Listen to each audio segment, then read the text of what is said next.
So this discussion is about working out where to apply AI. So I wondered if I could start by asking you to tell me a little bit about yourself, your background with AI, and what you've been doing in terms of the work with A-Cubed. Thank you. Well, welcome everyone. Thank you for persevering and fighting the elements here in the Bay Area. Ordinarily our weather here is much more tame than what you've experienced today. But I think the organizers here decided to make it a little more exciting for everybody. So I'm Victoria Coleman. I'm the CEO of A-Cubed, which is the Airbus Innovation Center here in the Valley. I'm also the head of our research and technology team in North America. Just prior to this role, I was the chief scientist of the United States Air Force. Just prior to that, I was the director of DARPA. Just prior to that, I did an AI startup, jack of all trades.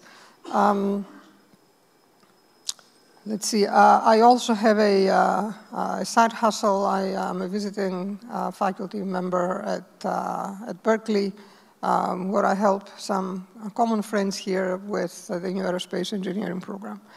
I think that's enough about me.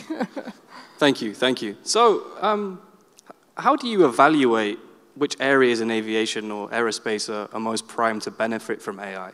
And what is that driven by, and how do you prioritize the competing factors? It really depends, on the context and what position. So, if I were still in the Air Force, I'd give you one answer. Here at Airbus, I'll give you another. But at the end of the day, it's about making your product offering better. So whatever, in the case of Airbus, what our customers care about is what we care about. So they care about safety, obviously. They care about operational efficiency. They care about service to their own customers. So everything that we can do to enable them to better serve their own customers is good for us, is good for them. And with AI, there really are many places where you could not apply it in reality. For us, of course, it's not just what we do for our customers, it's how do we improve our own operations. And I guess, just to state the obvious, like the best way to serve our customers is actually to give them our products. One of the things that, you may or may not know about Airbus is that the company has an extraordinary backlog. Like if you come along today and you speak to Christian Scherer, our leader of the commercial part of the company, and ask for an airplane, you'll have to wait 15 years to get one. So just think about that, like the backlog is incredible, and it's not because, we want to keep people waiting, it's because we literally cannot make jets fast enough because of the supply chain, because of, the degree of automation in our factories. There are many, many places where we ourselves can use the technology to better able, again, serve our customers by ramping up our production in our case. So we talked a little bit already about how deploying AI in the right area is key.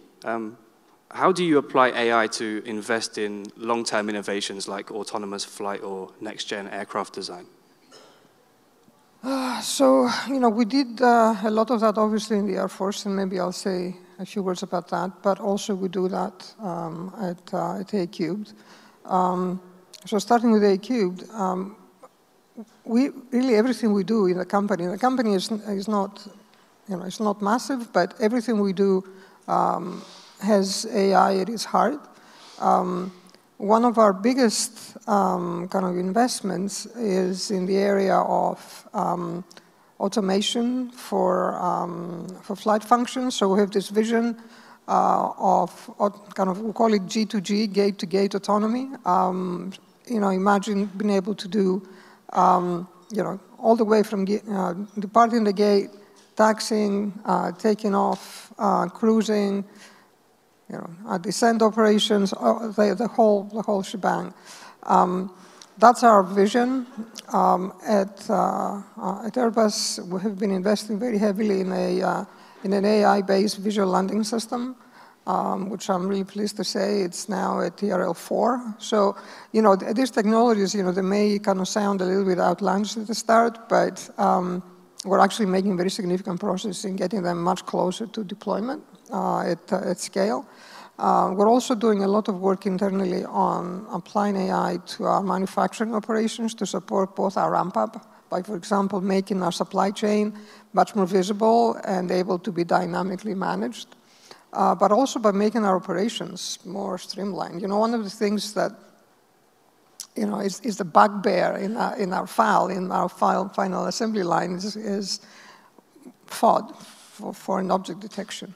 And I was talking to one of our leaders there the other day, and he said, once you've looked at an airframe long enough, everything looks the same. So you don't spot things. Well, maybe you can have an augmentation, for example, that a vision system can give you to actually point things out that blend into the background and so on. We're also doing a ton of work in helping airlines offer a more personalized experience to their passengers. So we're building recommendation engines. We're doing a lot of data collection, which we share with our customers and their other partners in the software world to be able to offer better services. Imagine, all of us have been in this situation where you get on the jet and you're like 3 hours late and you're going to miss 3 flights and you don't know where you're going to be sleeping. So imagine being able to do all that from the comfort of your airplane seat without having to line up, and worry about where you're going to be sleeping that night. So these are all things that we think we can enable with AI. If I may, in the Air Force, many of you, and I don't know how many of you are actually keeping track of what the Air Force is doing, but one of the core tenets of our work is around this concept of a CCA, the Collaborative Combat Aircraft, because there's a recognition that the days of persecuting missions just using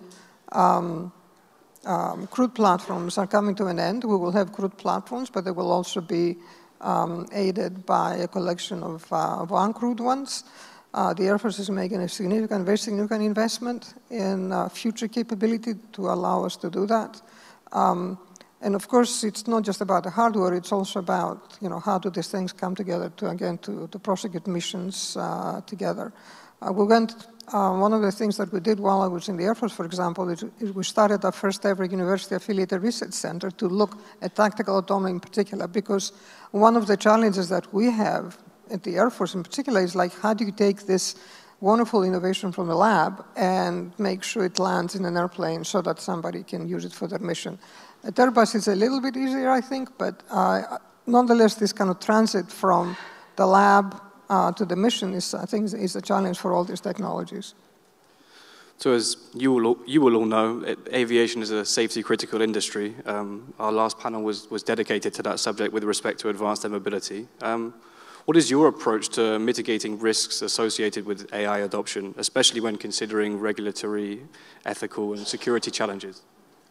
Yeah, so this is actually one of the most significant challenges that we have in this particular technology. Technology is always complicated, but the likes of the FAA and EASA and so on, they have a lot of experience in introducing new technologies. The problem with AI is that depending on how you deploy it, there is inherent ambiguity in the function of a system. And you want that because you want it to be able to adapt to whatever the world is throwing at it without a human in the loop. Most of our processes rely on having a human in the loop in order to be able, to be like the safety stopgap. So I think I have no doubt that we'll continue making progress in defining kind of a safe way of developing, testing and deploying these technologies.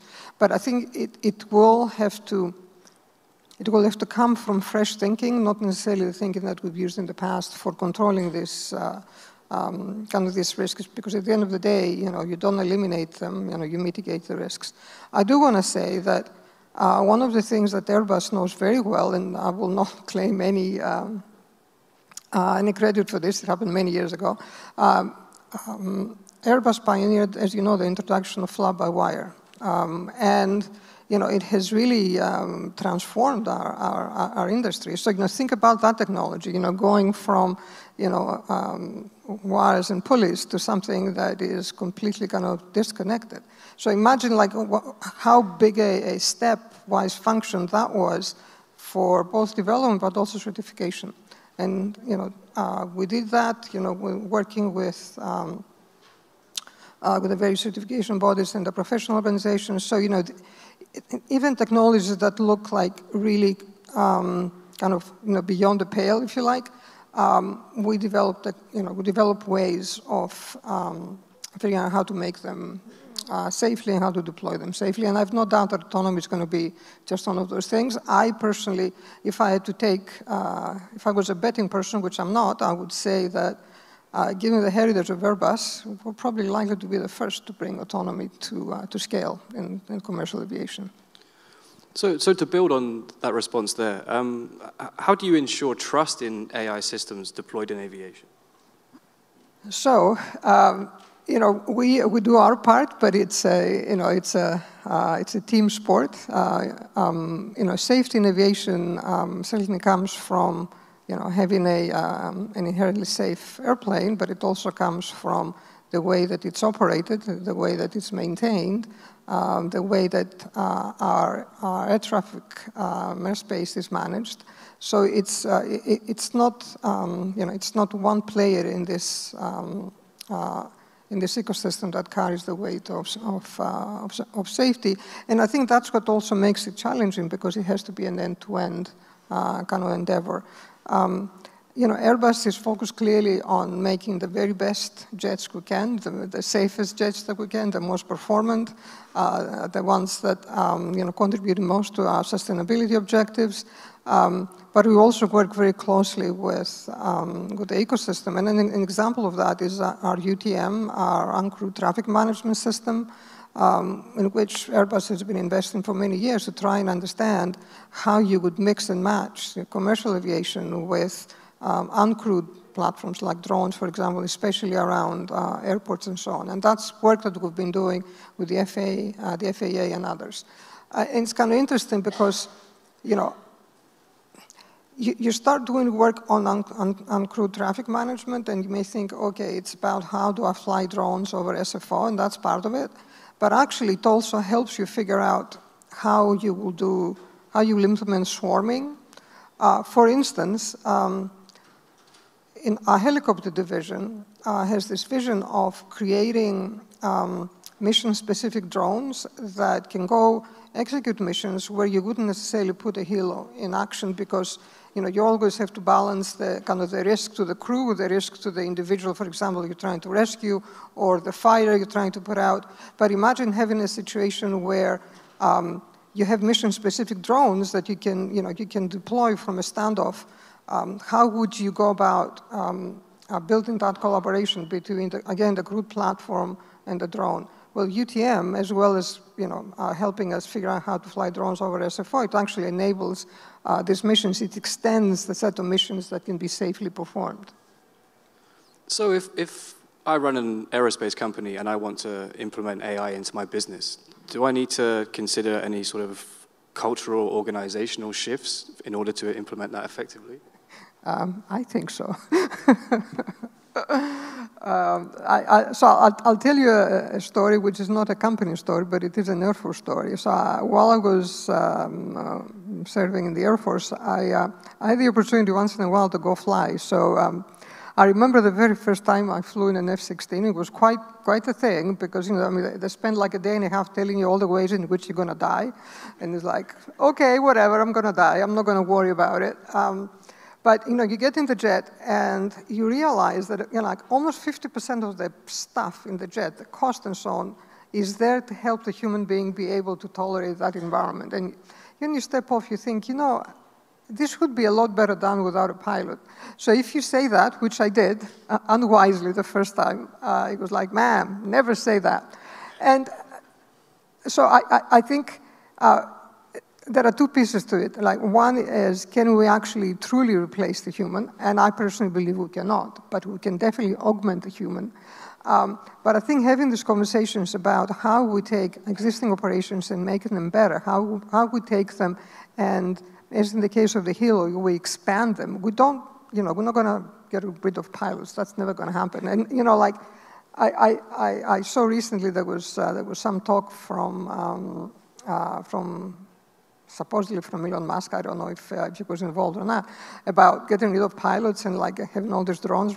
And like, it's true, we're gonna have drones, but like, unless you go out, say, to a place, I don't know, like pick an island in the Pacific that you have to operate out of, and you go take a look there and you think you're gonna be able to run all this stuff without having pilots, is like, I don't think so. So I think there is this need to match the capability of the technology, the augmentation it can offer with the realities of the mission that you have to perform, and you have to bring people along, right? So if you're going to go design an autonomous system to put in an F-16, you really have to talk to the pilots that fly that jet, and they know in all the ways in which they need help, all the ways that the jet would need additional functionality and so on. So I think bringing people along is fundamental, because not only they are the ones at the end of the day that will have to operate the capability, but also they help you build the right capability in the first place, right? So finally, how do you approach workforce training and cross-disciplinary collaboration in AI projects?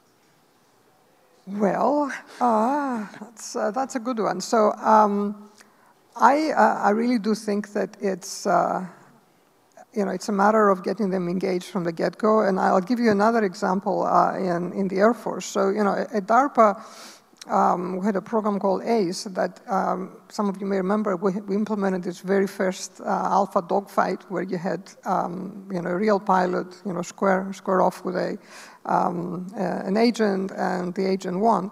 So we took that idea and said, okay, how do you take that and missionize it? Well, like you have to fly lots of sorties before you can figure out what of that technology can be used or not. So what we did was we built a half squadron. So, we took F-16s, and this was like a lot of work to convince people to do this. But we took 6 F-16s, we plonked them at Eglin Air Force Base.